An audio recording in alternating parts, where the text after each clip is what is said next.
Hi friends, नमस्ते।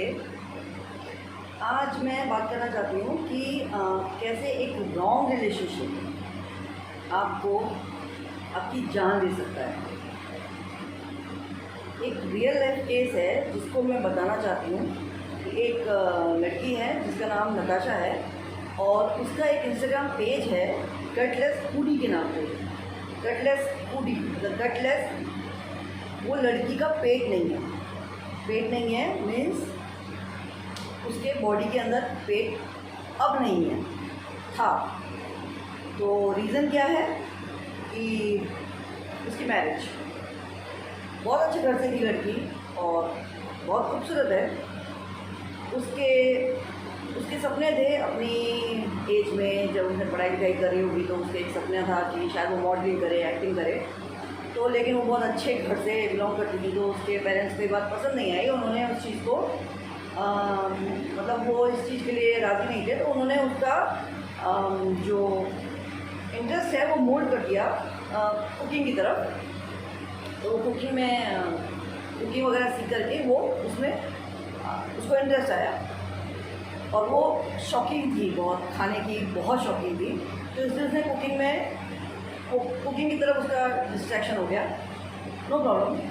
लेकिन फिर उसकी शादी होती है 10 साल में भी, आई एम नॉट श्योर, शादी को वो चलाने की कोशिश करती है और यही सोच के कि शायद कुछ ठीक हो जाएगा, शायद कुछ ठीक हो जाएगा।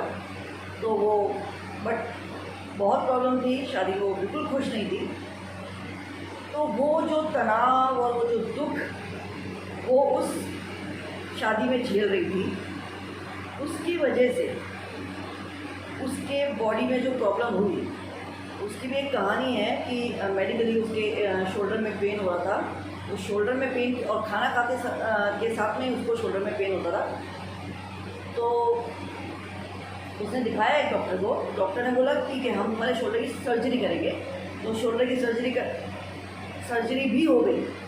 तो इसलिए डॉक्टरों से भी प्लीज़ सावधान, don't trust anybody except they are good doctors, but they are also like that कि तोड़ बोड़ करना। और ये इंसिडेंट से मैं भी गुजर चुकी हूँ and thanks to my intuition that मेरा बेटा बच गया और मेरे दिल को भी शांति हो गई। नहीं तो एक डॉक्टर ने मेरे बेटे के लिए भी ये सलाह दिया था कि हम इसका हाथ तोड़ेंगे फिर जोड़ेंगे। तो these kind of doctors exist also. So well उस लड़की का तो सर्जरी भी हो गई, फिर भी उसका पेन बंद नहीं हुआ। तो एक डॉक्टर फिर उसको मिले, थोड़े उम्र दराज डॉक्टर थे। वो मिले तो उन्होंने जब उसका प्रॉब्लम पूछी तो उन्होंने जब ये देखा कि अच्छा खाते ये होता है, तो कहा ठीक है चेकअप करेंगे और ऑपरेट करेंगे। उन्होंने ऑपरेट किया, चेकअप किया तो चेकअप में कुछ निकला नहीं। लेकिन जब ऑपरेशन हुआ तो ऑपरेशन में जो चीज़ सामने आई वो ये थी कि उसके पूरे पेट में ट्यूमर हो गया था। वो ट्यूमर इतना बड़ा हो गया था कि पूरे पेट को कवर करा था। तो इसलिए उसका पूरा पेट निकालना पड़ा और अल्सर भी हो गए थे शायद। तो पेट निकालना पड़ा और उसके अलावा कोई ऑप्शन नहीं था, नहीं तो वो मर जाती। तो पेट निकालने की वजह से अब वो लड़की बिना पेट के रहती है और वो कुछ भी खाती है तो वो उसकी बॉडी में कंटेन नहीं होता। अब उसके पास एक चॉइस बची थी लाइफ के प्रति, ये कि मैं या तो पॉजिटिव होकर देखूँ या नेगेटिव होकर देखूँ। वेल ये उसकी स्टोरी है। तो मुद्दा ये है, और ऐसा ही केस मेरे घर में हुआ, मेरी फैमिली में। मेरी एक कज़न थी, सॉरी अब वो नहीं है इस दुनिया में। उसके साथ एक चीज़ और थी कि उसकी बहुत छोटी एज में उनकी मम्मी गुजर गई थी। तो बिकॉज ऑफ दैट, माँ नहीं होने की वजह से जो बच्चे को एक इमोशनल वैक्यूम जो रहता है लाइफ में, वो नहीं भर सकता। तो बिकॉज ऑफ दैट उसको बहुत गुस्सा, उसका एग्रेसिव नेचर और ये सब था। But apart from that she was very beautiful. And then उसकी शादी होती है। शादी होने के बाद सेम केस होता है कि, और माँ बाप भी बहुत अच्छे मतलब बहुत पावरफुल हैं। उनके डैडी बहुत पावरफुल थे क्योंकि वो भी गुजर चुके हैं। सब कुछ होने के बाद भी अच्छे से अच्छा देख करके रिश्ता ढूंढा, अच्छे से अच्छा लड़का, बहुत पढ़ा लिखा, बहुत एजुकेटेड, पूरी फैमिली बहुत एजुकेटेड, बट फिर भी वो उस लड़की के साथ वो कुछ नहीं, मतलब वो लड़की के साथ, और बेसिकली वो नहीं बिहेव कर रहा था, वो अपनी वाइफ को बहुत ही ख़राब तरीके से ट्रीट कर रहा था।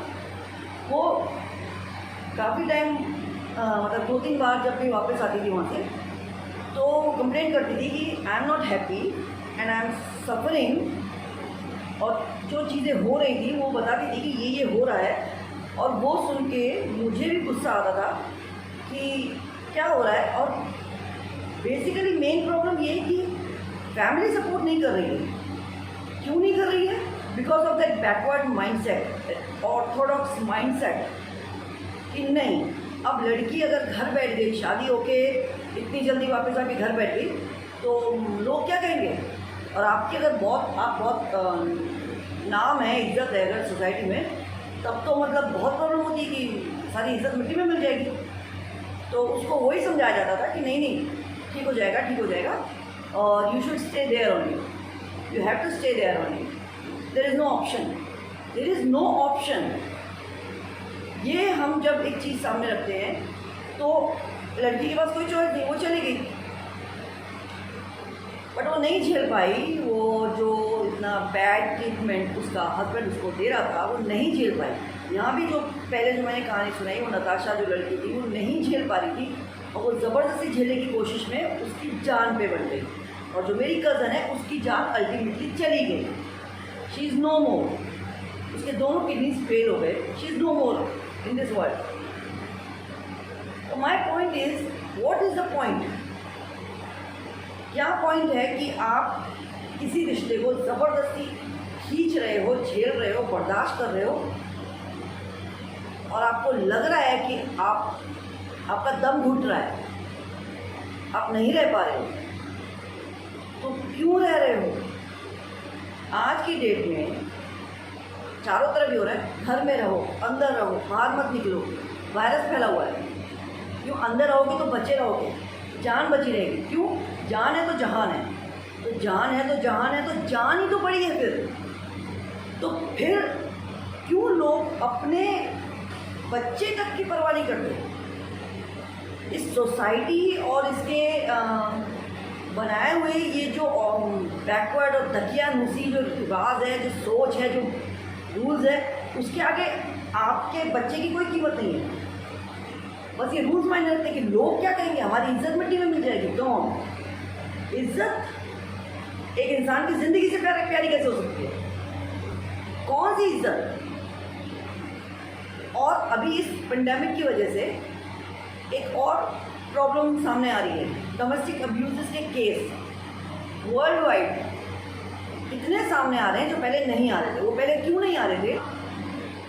एक दूसरे के साथ नहीं थे, डिस्टेंस था, तो झेल रहे थे, और झेलने के बहाने मिल रहे थे। आप कहीं टाइम पास कर रहे थे, वो कहीं टाइम पास कर रहा था, और माइंड को आप डिस्ट्रैक्ट कर रहे थे। प्रॉब्लम हो रही थी, पता थी सीरियस है, बहुत सीरियस है, पॉइजनस है, फिर भी आप एडजस्ट करते रहते हो।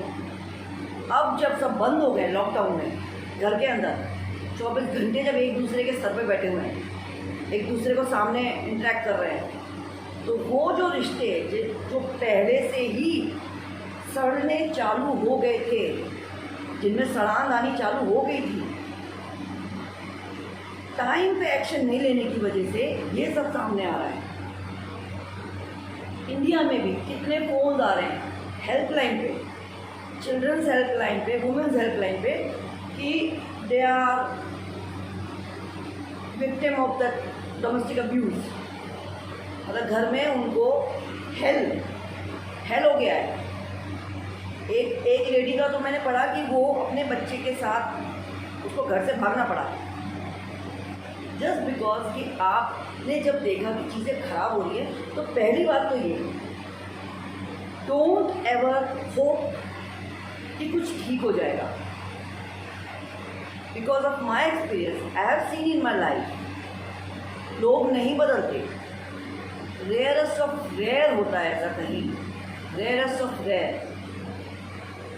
अदरवाइज कोई नहीं बदलता, जो जैसा है वो वैसा ही रहता है। और प्रॉब्लम ये नहीं है कि अगर किसी इंसान के साथ आपका नहीं हार्मोनियस कनेक्शन बन रहा है या आप एक दूसरे को नहीं झेल पा रहे हो, तो इसका मतलब ये नहीं होता कि वो सामने वाला इंसान बुरा है। ऐसा भी ज़रूरी नहीं है कि वो इंसान बुरा है, बट दो लोग एक दूसरे के साथ नहीं रह सकते अगर वहाँ पे हार्मनी नहीं है, कोई अंडरस्टैंडिंग नहीं है, कोई सामंजस्य नहीं है। प्यार मोहब्बत तो दूर की बात, कोई रिस्पेक्ट ही नहीं है, ट्रस्ट ही नहीं है, और अब्यूजिव हो गया रिलेशनशिप,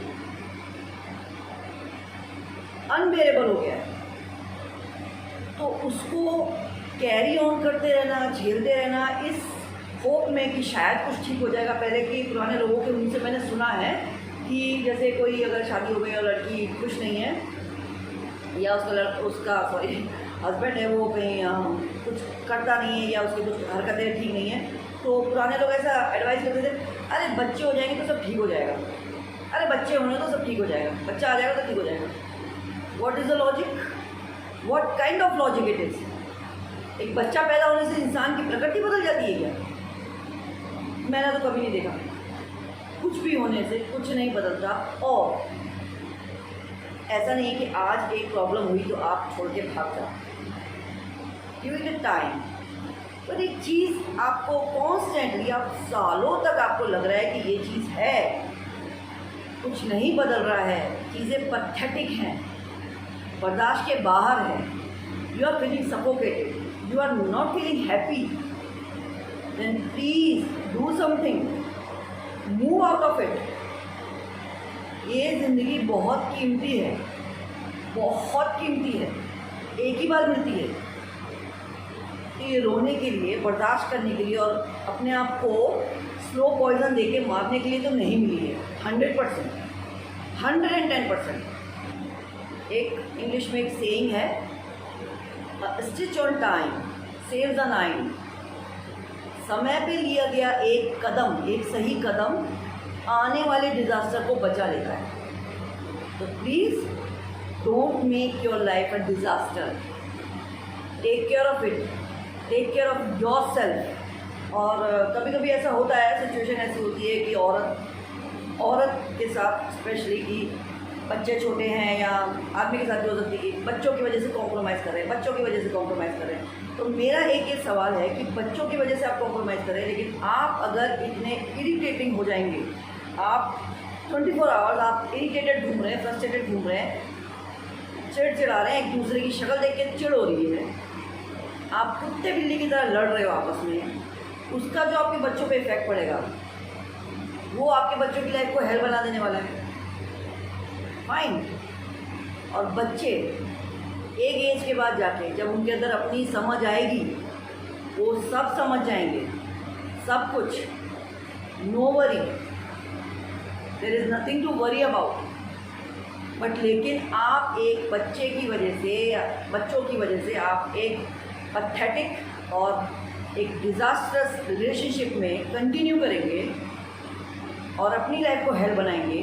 आप जो चिढ़ और गुस्सा निकालोगे, क्योंकि आप खुश नहीं हैं तो आप किसी को खुश नहीं रख सकते। पहली बात, आप खुश नहीं हैं, आपके आसपास के लोग भी खुश नहीं रख सकते। आप खुश होंगे तो आपके बच्चे भी खुश रहेंगे, चाहे वो आपके पास रहें, चाहे दूर रहें, चाहे कहीं भी रहें, कैसे भी रहें, कैसे भी मैनेज कर लो।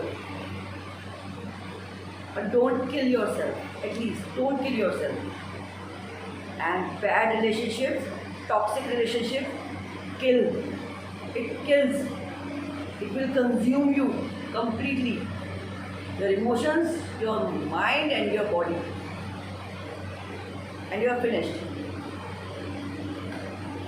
So please consider it, सोचिए, विचार करिए और नेगेटिव लोगों से दूर रहिए। नेगेटिव जितने भी आपकी ज़िंदगी में आपको लगता है कोई भी कनेक्शन है, उनसे दूर रहिए, दूरी बना के रखिए। आपकी मेंटल हेल्थ को सबसे ज़्यादा फोकस करिए, क्योंकि नेगेटिव लोगों के आसपास आपकी मेंटल हेल्थ सफ़र करती है सबसे ज़्यादा, और बॉडी उसको फॉलो करती है। आप कितना भी फिट रहने की कोशिश कर लो, कितना भी एक्सरसाइज कर लो, कितना भी जिम कर लो, कितना भी प्रोटीन शेक पी लो, if your mind is not healthy, if you are not happy, your body can not be in a good form. Form means inside. आपकी बॉडी अंदर से ठीक नहीं रहेगी. और अभी मैंने आपको एग्जांपल दिया, it will damage your life, the whole life. Okay, thanks a lot मुझे सुनने के लिए. प्लीज़ मेरे वीडियोस को लाइक करें, शेयर करें, सब्सक्राइब करें. Thanks so much. बाय.